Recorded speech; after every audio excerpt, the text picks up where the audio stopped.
시황맨의 주식 이야기 오늘의 시장 브리핑 방송 시작하겠습니다. 오늘 시장 흐름이 나쁘진 않았는데 괜찮았죠. 코스피 올라갔으니까 이제 좋은 흐름이었는데 내용을 좀 정리해 보면 첫 번째는 확진자가 계속 증가해서 지금 3천 명 지난주에 넘어가고 막 그랬잖아요. 근데 정부에서 그 위드 코로나 정책 전환에 대한 메시지를 계속 주고 있죠. 그러니까 사실 코로나 확진자가 증가하고 내려가고 이거 자체는 주식시장에 결정적인 영향이라고 보기는 어렵거든요. 그러니까 코로나 확진자가 줄어들어도 악재가 될 수도 있고 늘어나도 긍정적으로 될 수도 있는 게 거기에 미치는 정책이 어느 방향으로 가느냐. 그러니까 이게 되게 중요하잖아요. 그러니까 결과적으로 그 정책의 방향 그런 것들이 향후에 소비를 위축시키냐 아니면 이제 소비가 회복될 거냐 어느 쪽으로 가느냐를 따져보는 건데 지금 위드 코로나 쪽으로 좀 가닥이 잡히면서 확진자 증가했다라는 점을 좀 상쇄시켜주는 그런 역할을 했고요. 그 다음에 이제 미중 갈등 완화 기대감, 지금 파웨이 임원이 이제 석방이 됐고 돌아갔고, 그러니까 지금 가만히 보면 미중 간 어떤 갈등이 가끔 가다가 이제 충돌에 가까운 어떤 발언들이 오고 가고는 있지만, 그러니까 트럼프 때에 비하면은 그때 서로 관세 보복하고 막 그랬었잖아요. 그러니까 그때보다는 좀 유화적인 것 같고, 어떤 대화가 진행되는 건가 이런 어떤 기대감을 갖게 할 만한 내용들이 이제 오고 가고 하고 있죠. 그래서 이런 부분들이 아무래도 미중 갈등 때 전 세계 증시에서 우리나라 증시가 제일 타격이 컸었거든요. 그러니까 이런 어떤 부드러운 분위기도 시장에서는 좀 일부 영향을 줬다 이렇게 볼 수 있겠고, 그 다음에 이제 국제유가가 올라간다. 가격이 이제 수요가 증가돼서 올라간다. 이거 이제 국제유가에 대한 그러니까 수요가 늘어난다라는 거는 우리나라에서는 원유를 수입해서 이거를 가공해가지고 판매하는 수출하는 그런 산업이 발달했다라는 점 이외에도 국제유가 수요가 늘어난다라는 것 자체가 글로벌 경기가 좋아진다라는 걸 또 설명하는 거잖아요. 그래서 오늘 골드만삭스에서 이제 이런 의견을 제시를 했는데 이게 결국에는 경기가 좋다라는 거 아닌가? 이런 어떤 기대감을 갖게 하는 그런 대목이 됐죠. 그다음에 이런 부분들. 그다음에 이제 또 그 헝다 문제에 대해서는 중국 당국이 이제 관리가 가능할 것 같다. JP모건에서도 그런 의견을 냈거든요. 그래서 헝다 문제를 생각했던 것보다는 그러니까 한 주마다 계속 완화되고 있어요. 2주 전에 제2의 리먼 사태도 아마 그렇게 갔다가 지난주에는 그 정도까지는 아닌 것 같은데 질서 있는 파산되지 않을까 했다가 이제 오늘은 관리가 될 것 같은데 이렇게 이제 조금씩 강도가 약해지고 있거든요. 근데 물론 이게 또 부채 이자 내야 되는 날 다가오면 또 긴장감이 높아지긴 하겠지만 그러니까 최악으로 가는 상황은 아닌 것 같은데 이런 어떤 분위기가 나오면서 이제 지수가 올라갈 수 있는 그러니까 플러스를 낼 수 있는 정도의 환경을 만들어줬고, 근데 반면에 이제 오후에 좀 시장이 좀 주춤했던 거는 중국 전력난이 있잖아요. 지금 석탄 같은 거 이제 그 탄소 같은 거 많이 나오지 못하도록 규제를 하고 있죠. 이런 가운데 이제 에너지가 부족하다 보니까 공장 가동이 일부 중단되고 있거든요. 오늘 아이폰 공장도 중단될 것 같다 이런 이야기 나왔잖아요. 그러니까 아이폰 일부 부품, 그러니까 구체적으로는 아이폰에 들어가는 스피커 만드는 공장이 지금 못 돌아가나 봐요. 그래서 지금 신제품 출시해서 확 만들어야 되는데 이거 문제되는 거 아닌가 이런 이야기도 나오고 있거든요. 그래서 어쨌든 중국 전력난에 따른 공장 가동 중단이 또 어떤 영향을 줄 수도 있다. 이게 이제 중국 증시를 초반에 좀 약세를 보여서 그 상해종합주가지수가 이제 1.3% 정도 밀리기도 했었거든요. 그래서 이런 부분들이 영향을 줘서 오후장에 좀 탄력이 떨어지긴 했지만 그래도 앞서 말씀드렸던 내용들이 이제 나빴던 요인들을 상쇄시켜주면서 결국에는 이제 상승 그리고 상승 종목수를 늘려서 마감할 수 있게 됐다. 이제 오늘의 시장의 주된 포인트고요.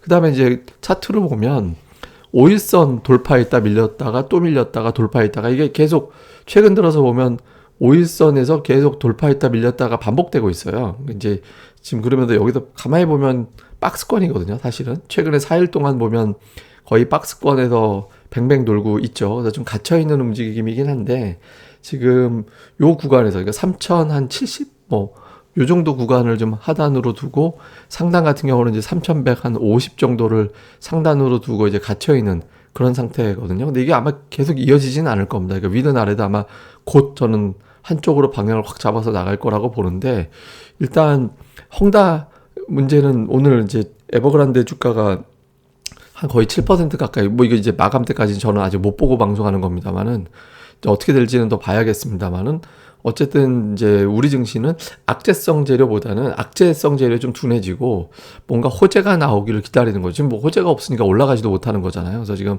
악재는 좀 버티는 힘은 생겼는데 어떤 긍정적인 요인이 나와지면 올라갈 것 같은데 아직 그럴 만한 동기부여가 안 되다 보니까 이제 좀 버티고 있는 수준에서 뱅뱅 돌고 있다. 이제 이렇게 우리가 보면 될 것 같습니다. 그러니까 수급에서는 역시 외국인들이 오늘도 매수해서 8일 연속해서 순매수 들어왔고 작년도 11월 이후에 최장 기간 그리고 이제 매수 누적도 지금 이번 달에 순매수 누적이 거의 1조 한 7천억 원 가까이 붙고 있거든요. 그리고 코스닥도 좀 매수했고 선물도 매수를 했고 이제 아쉬운 건 이제 기관이 이제 금융투자 이외에는 매수가 없잖아요. 그러니까 이제 금융투자는 매수했다 매도했다가 이게 이제 반복되는 일종의 이제 뭐 차익거래 쪽에 비중이 좀 높기 때문에 금융투자 매수는 매수라고 의미를 두기가 어렵거든요. 오늘 외국인들이 선물 사니까 반대 포지션 지고 현물 사고 뭐 이런 거라서 이제 뭐 기관 매수는 썩 도움이 된 건 아니죠. 그러니까 어쨌든 외국인들이 꾸준하게 이제 매수를 좀 해주는 그런 움직임이 나오고 있는데다가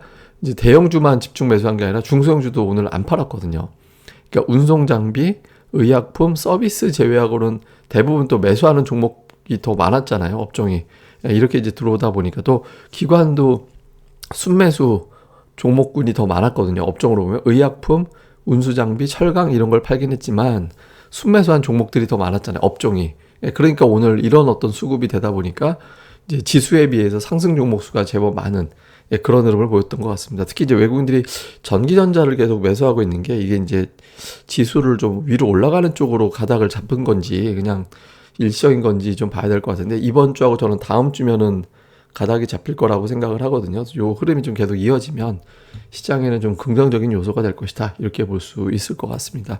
그다음에 구체적으로 이제 매매 종목들을 보면 그 외국인은 삼성전자 1,000억 샀고요. 하이닉스를 300억을 넘게 샀습니다. 두 종목을 1,300억 매수를 했거든요. 오늘 전체 매수의 3분의 1. 그러니까 비율이 높지 않은 것도 괜찮은 거예요. 그러니까 특정 종목에 집중적으로 들어간 건 아니었거든요. 그래서 좀 고르게 매수하는 업종이 좀 고르게 분포되기 시작했다라는 점은 긍정적. 근데 이제 카카오는 오늘도 팔았고 자동차 팔고 셀트리 그러니까 바이오, 인터넷, 게임주 이런 거를 팔아서 이제 지난주에 살짝 이제 LG화학은 오늘도 매수 들어오긴 했습니다만 이제 지난주에 카카오를 좀 돌리는 건가 이런 어떤 기대감이 좀 있었는데 이제 수급에서는 아직 확실하게 돌렸는지는 아직 이제 확인은 안 된 것 같습니다. 근데 어쨌든 삼성전자 하이닉스를 계속해서 매수해주고 있다라는 점은 긍정적. 기관은 이제 LG화학, 크래프톤, S-오일, 삼성전기 이런 거 사고 ETF를 빼고 나서 보면 바이오사이언스, 그다음에 네이버 뭐 이런 종목군들을 좀 매도하고 자동차도 철강도 좀 팔고 이렇게 좀 엇갈렸는데 업종별로 뚜렷하게 이제 이런 색깔을 가지고 있다. 뭐 기관은 이제 업종의 색깔을 또 이제 이야기하기에는 좀 어려운 것 같습니다. 그런 측면이고 코스닥 쪽에서는 그 업종보다는 이제 종목별로 접근을 하는 그런 형태를 보이고 있죠. 그래서 딱 봐도 같은 업종 내에서도 매수하고 매도하고 2차 전지에서도 매수하고 매도하는 게 갈린다든가 이런 게 좀 보이거든요. 그래서 특별하게 특정 업종을 집중적으로 매수하고 있다. 뭐 이런 어떤 움직임은 기관도 그렇게 눈에 띄진 않습니다. 다만 이제 기관이 이제 스튜디오 드래곤이라든가 뭐 JYP라든가 YG 엔터라든가 그러니까 이런 식으로 이제 그 엔터 미디어 뭐 이런 쪽의 종목에 좀 공을 들이고 있거든요. 그래서 이게 이제 상대적으로 이 종목군들의 수급이 전체적으로 좀 괜찮았다. 그러니까 이 정도로 봐야 될 것 같고, 다음에 그 외에는 보고서라든가 최근에 매수에 일관성 있는 종목군들, 뭐 동진세미캠이라든가 이제 유니셈이라든가 이런 종목군들은 증권사에서 좀 긍정적으로 평가를 받았던 종목들이거든요. 그래서 실적에 이제 기대치가 충분한 종목들 중심으로 좀 골라서 매수하고 있다. 뭐 당연한 거긴 한데 기관이 좀 유난하게 이제 그쪽에 집중적으로 매수하고 있다. 이게 이제 특징이었던 것 같습니다. 그다음에 이제 오늘 특징주가 되면서 또 이제 공부할 종목은 뭐냐면 그 아난티라는 종목이에요. 오늘 이제 남북 경협주가 또 많이 올라갔었잖아요. 그러면서 이제 또 아난티도 그런 관련된 종목으로 분류가 되죠. 이제 아난티가 사실 저희 그 집이 저희 부모님이 가평에 사시는데 저희 집에서 뭐 걸어도 금방 가는 거리에 조금만 걸어가면 되는 거리에 이 아난티 골프장하고 이 리조트가 있거든요. 그래서 금방 되게 가까운 데 있어가지고 갈 때마다 이렇게 쑥 지나가면서 이제 보는 건데 골프장, 그러니까 리조트 이런 걸 아는데 우리가 보통 알고 있는 우리가 옛날식으로 하면 이제 대명 리조트 이런 데 있잖아. 뭐 비발디 파크 이런 데 있는 데 있죠. 델피노 뭐 이런 데. 그러니까 그런 데에 비하면 훨씬 더 좀 고급진 뭐 프라이빗한 뭐 그런 어떤 리조트를 만들어서 차별적으로 운영을 하는 그런 형태죠. 그러니까 이게 매출 구조가 어떻게 되냐면 이걸 지어요. 지어서 분양을 합니다. 그래서 분양을 해서 사람들한테 분양 회원권을 팔고 그 다음에 이 사람들이 놀러 오니까 운영 수익이 또 발생하잖아요. 그러니까 전형적인 어떤 리조트 사업하는 회사의 어떤 그런 형태를 보이죠. 근데 이거를 대단지 막 그 뭐 델피노나 뭐 비발디 파크 이런 데는 막 사람들이 뭐 객실이 막 거기가 비발디가 1000개가 되나요? 그렇게까지 몇 개 되는지 제가 잘 모르겠는데 하여간 그렇게 이제 대단위로 짓는 게 아니라 그렇게 많지 않은 사람들이 조용히 머물다 갈 수 있는 형태로 이걸 짓거든요. 그래서 약간 이제 일반적인 어떤 콘도 회사하고는 좀 다른 그런 형태를 보이고 있죠. 그래서 이제 콘도를 짓는다, 리조트를 짓는다, 이걸 갖다 분양한다, 그 다음에 운영한다. 이게 이제 주된 사업 구조인데, 뭐 이렇게 이제 보면 운영하는 거, 뭐 남해, 다음에 이제 뭐 아난티 코드, 뭐 이거 이제 저기 가평 얘기하는 거고, 그 다음에 이제 아난티 뭐 남해라든가 이런 걸 이제 분양해서도 또 이제 분양수, 이거 회원권은 이제 그때그때마다 좀 다르긴 한데, 뭐 아난티 코드 같은 경우는 지금 제가 알기로 회원권이 지금 1억 7천까지로 형성된 걸로 알고 있는데 그때 바뀌니까 얼마인지는 잘 지금은 모르겠습니다. 어쨌든 그런 것들이 있고 최근에 이제 또 이제 짓고 있는 거 2023년도 1월에 오픈할 것으로 예정돼 있는 빌라주드 아난티라는 거 지금 부산에다가 또 짓고 있죠. 이것도 시설 그림만 봐도 뭐 대단하잖아요. 근데 보시다시피 호텔이 110실밖에 안 되고요. 콘도도 280실 정도밖에 안 돼요. 여기서 참고로 이제 떡볶이가 홈 서비스로 들어오는 떡볶이가 3만 원이에요. 여기서 먹을 때. 네, 3만 원 정도 하고 그다음에 무슨 골뱅이 그 쫄면 무침도 한 3만 5천 원인가 3만 원인가 하여튼 그렇게 받거든요. 이게 좀 일반적으로 우리가 놀러 가는 데하고는 좀 차원이 다른 그런 데죠. 우리가 이게 조금 지어도 이게 6,500억이나 들여서 이렇게 지어도 이게 이제 돈이 된다라는 거잖아요. 그래서 이렇게 이런 걸 또 지금 지으면서 계속해서 이제 성장하고 있다. 그래서 이제 전체 매출 구조를 보면 분양하는 게 전체 매출에서 대략적으로 55% 정도, 리조트를 운영하는 게 44% 정도, 그러니까 55대 45 정도 비율이 되죠. 근데 이거는 뭐 유동적이에요. 어느 때는 이제 운영 쪽이 더 비중이 클 때도 있고, 분양 한참 할 때는 이제 분양 쪽이 클 때도 있고 한데, 어쨌든 총 합을 우리가 봐야겠죠. 근데 이게 이제 레저 시장의 규모를 보면 작년도에 이제 코로나 때문에 위축되긴 했지만 어쨌든 꾸준하게 증가하고 있는 상황이거든요. 보시면 매년 두 자릿수까지는 어렵더라도 한 자릿수씩으로 계속 이제 증가되는 이제 시장 규모가 커지고 있잖아요. 코로나에도 불구하고. 근데 작년에 전체 레저 시장은 축소됐음에도 불구하고 여기는 실적이 줄지 않았거든요. 예, 줄지 않고 계속해서 이제 늘어나고 있다라는 점이 얘네들의 차별화 전략, 차별화된 어떤 전략이 좀 먹혔다. 이렇게 볼 수 있겠죠. 그래서 작년도 대비해 볼 때도 이제 아무래도 운영하는 리조트가 많아지면 또 분양권 판매가 진행되는 시점에서는 이제 매출이 늘어날 수밖에 없으니까 작년도 대비 매출과 이익도 같이 증가가 되는 그런 모습이 좀 나왔죠. 그리고 여기서 제가 또 주목하는 게 그 직원을 작년도 이게 보면 지금 현재 직원 수가 448명이거든요.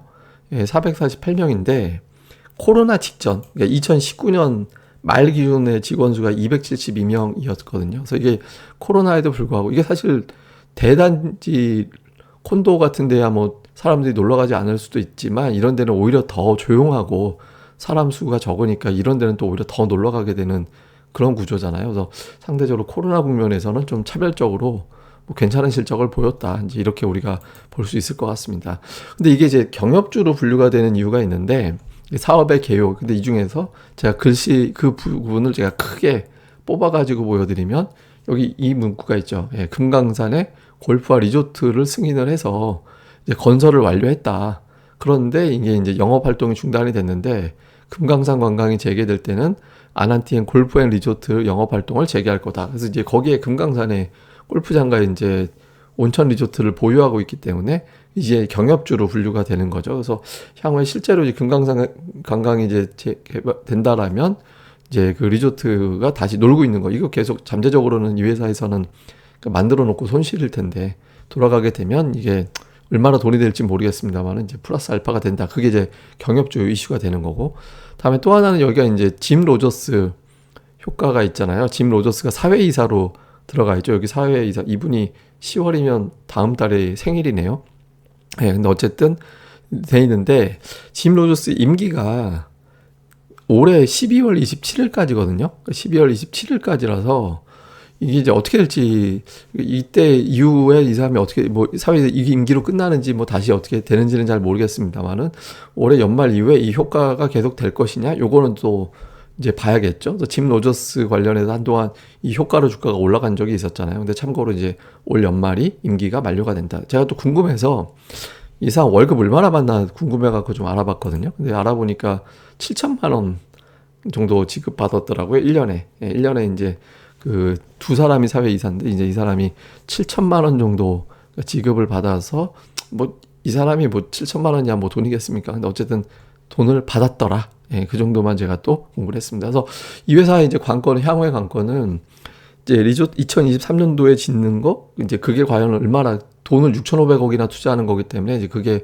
분양이 어느 정도 돼 가는지 이제 요게 이제 하나 궁금한 거고 그다음에 사업 구조라든가 이런 거 봤을 때는 이제 코로나 국면에서는 오히려 좀 강점이 있는 거는 좋은데 다만 이제 주가가 합리적이냐 지금 전에 주가가 합리적이냐라는 왜냐면 폭발적으로 성장하는 산업은 아니잖아요. 그래서 합리적인 거냐에 대해서는 조금 물음표가 있다. 이제 요 정도로 보면서 뭐 아난티 많이 알고 계실 것 같은데 우리가 또 한번 공부 삼아 볼 필요가 있는 것 같아서 오늘의 종목으로 소개를 좀 해봤습니다.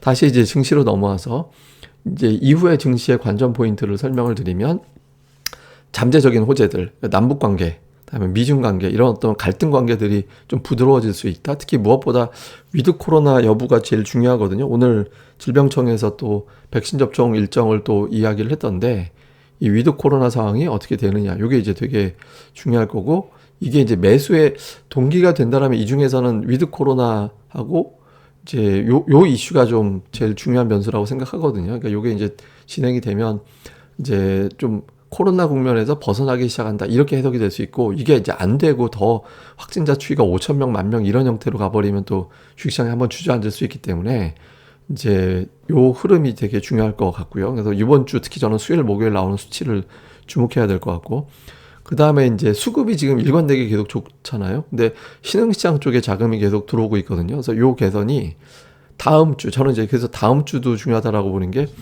4월에 매수가 좋았다가 말았거든요. 16일까지 순매수였다가 16일 이후부터는 순매도로 그것도 대규모 순매도로 바뀌어버려가지고 수급이 좀 깨지는 그런 모습을 좀 보였었거든요. 근데 이게 이제 외국인들의 매수가 일관되고 삼성전자를 비롯해서 쭉 들어온다면 그러니까 외국인들이 그동안은 이제 어떤 형태냐면 제가 이것만 가지고 따로 방송 한번 할 건데 이제 외국인들이 그동안에 주식을 50조, 60조를 팔았는데 보유하고 있는 주식 지분 가치는 2배 이상 올라버렸거든요.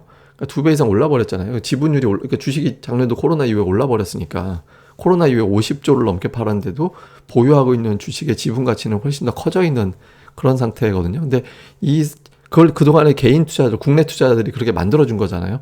근데 자기들이 이제 주도를 해서 더 끌어올릴 거냐, 아니면은 이제 요 상태에서 다시 또 때릴 거냐, 요게 이제 10월에 중요하다라고 보거든요. 그래서 그 구도 이번 주 내내 매수해주는 게 아무래도 좋을 거고, 그 다음에 이제 주도주가 좀 있어야 지금 제가 아까 말씀드린 대로 기껏해야 박스권이잖아요. 최근 4거래일 동안에 시장이 그냥 박스권이거든요. 근데 이때 좀 지수를 강제로 멱살 잡고 끌고 나가는 대형주들이 좀 나와줘야 돼요.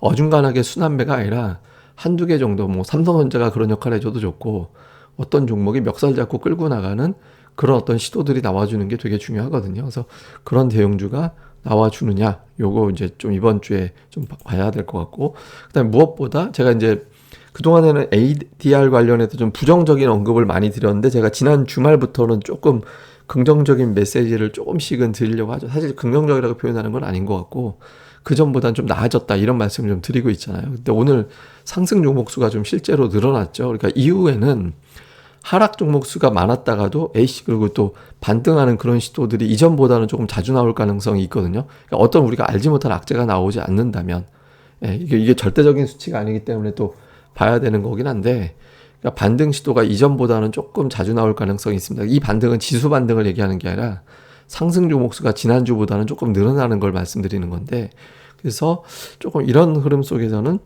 기관 외국인들 평균 매수가보다 좀 떨어져 있는 종목들이 있거든요. 그래서 이런 종목들에 대해서는 제가 또 이것도 한번 정리해서 하루 방송을 해드릴 테니까 좀 잘 보고 계셨다가 또 이제 그런 유형의 종목들을 좀 참고해 보시는 것도 이제 좋을 것 같습니다. 그래서 전반적으로 시장이 이렇게 좋은 것도 아니고 나쁜 것도 아니고 지금 어정쩡해요.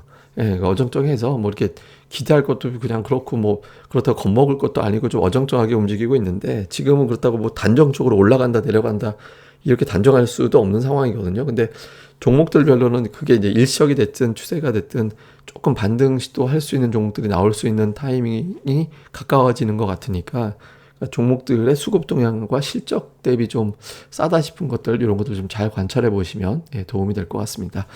예, 그럼 또 오늘 방송 오늘 하루 잘 보내시고요. 저는 또 다음에 뵙겠습니다. 그리고 좋아요, 구독하기 그리고 이제 공유 예, 뭐 주변에 이제 이것도 링크 또 공유도 많이 또 부탁을 드리도록 하겠습니다. 예, 그럼 감사합니다. 다음에 뵙겠습니다.